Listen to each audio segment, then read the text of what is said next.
Hi കൂട്ടുകാരെ, എല്ലാവർക്കും സുഖമാണോ? ഇന്ന് നമുക്ക് ക്യാബേജ് തോരൻ ഒരു വെറൈറ്റി ടേസ്റ്റിൽ ഉണ്ടാക്കിയാലോ. അതിനായി പകുതി ക്യാബേജ് ചെറുതായി അരിഞ്ഞു വെച്ചിട്ടുണ്ട്. ഇനി മിക്സിയുടെ ജാറിലേക്ക് നമുക്ക് 1 കപ്പ് തേങ്ങ ഇട്ട് കൊടുക്കാം. 4 പച്ചമുളക്, 4 കഷ്ണം ചെറിയ ഉള്ളി, ലേശം മഞ്ഞൾപ്പൊടി, 2 നുള്ള് പെരിഞ്ചീരകത്തിൻ്റെ പൊടി ഇട്ട് കൊടുക്കാം. 1 നുള്ള് മല്ലിപ്പൊടി ഇട്ട് കൊടുക്കാം. ഇനി ഇതെല്ലാം കൂടി ഒന്ന് ക്രഷ് ചെയ്തെടുക്കാം. ഇനി ക്യാബേജ് നമുക്ക് വേറൊരു പാത്രത്തിലേക്ക് മാറ്റാം. തേങ്ങ ഇതിലേക്ക് ഇട്ട് കൊടുക്കാം. കുറച്ച് കരിവേപ്പില ഇട്ട് കൊടുക്കാം. ഇനി ആവശ്യത്തിന് ഉപ്പിട്ട് കൊടുക്കാം.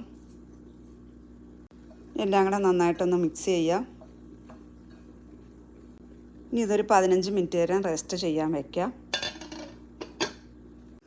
പിന്നെ ഒരു പാൻ അടുപ്പത്ത് വെച്ച് അതിലേക്ക് എണ്ണ ഒഴിച്ചു കൊടുക്കാം. കടുകിന് പകരം നമുക്ക് കുറച്ച് ഉഴുന്നിട്ട് കൊടുക്കാം. 2 ചെറിയ ഉള്ളി അരിഞ്ഞത് ഇട്ട് കൊടുക്കാം. കരിയാപ്പല, വറ്റൽമുളക്, എല്ലാം കൂടെ ഒന്ന് മൂപ്പിച്ചെടുക്കാം. ഉഴുന്നിടുന്നത് ഇഷ്ടമല്ലാത്തവർക്ക് കടുക് ഇട്ട് കൊടുത്താലും മതി. ക്യാബേജ് ഇട്ട് കൊടുക്കാം. നന്നായിട്ടൊന്ന് മിക്സ് ചെയ്യാം. തീ കുറച്ച് വെച്ച് മൂടി വെച്ചൊന്ന് വേവിക്കാം. ഇടയ്ക്ക് മൂടി എടുത്തൊന്ന് ഇളക്കി കൊടുക്കണം. ഈ സമയത്ത് ഉപ്പ് കുറവാണെങ്കിൽ ഉപ്പ് ചേർത്ത് കൊടുക്കാം. ഈ വീഡിയോ ഇഷ്ടപ്പെട്ടാൽ ഷെയർ ചെയ്യാൻ, ലൈക്ക് ചെയ്യാൻ, കമൻറ്റ് ചെയ്യുകയും ചെയ്യണേ. സബ്സ്ക്രൈബ് ചെയ്യാത്തവരൊന്ന് സബ്സ്ക്രൈബ് ചെയ്ത് സപ്പോർട്ട് ചെയ്യണേ പ്ലീസ്.